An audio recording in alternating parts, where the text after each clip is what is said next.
Oh, again, my name is Gabe Zolna. I just read something on Western Center for Journalism, and I guess it just shows me how screwed up this country really is, And this is titled, Arkansas House Finishes Veto Override on Voter ID Bill. Yeah, what had happened was the Democratic governor by the name of Mike Beebe, he vetoed a bill requiring voter to show photo ID before casting a ballot. And what happened, that the Republican House, they overrode it, 52-45. And that happened on Monday, which is really good news. The GOP-led Senate voted 21-12 to override it. Only a simple majority was needed in each chamber. Isn't that great news? Now, here's how stupid this whole thing is.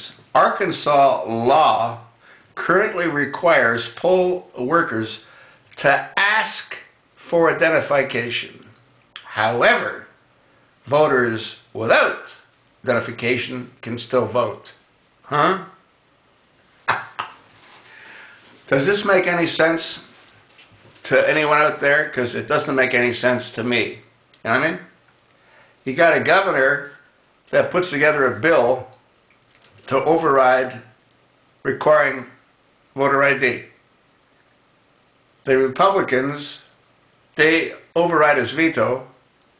So, in other words, in Arkansas, to vote, you're expected to show voter ID. However, their current law states that for those that don't have voter ID, they can still vote. You know what this reminds me of? The Three Stooges. Who's on first? You know what I mean? I mean, it's completely crazy. A typical example of what happens when you got a Democratic governor in a state. This is insane. I mean, you really want to take a look at this.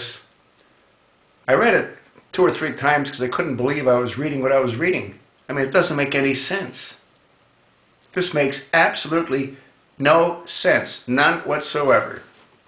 You either require photo ID to vote, or you don't require it. Now, if you don't require it, then what you're doing is you're opening the door for unbelievable fraud. Yeah. And if you require it, and then still allow them to vote if they don't have it, it's crazy. Typical government. Typical Democratic-controlled state. They don't know what they're doing, do they?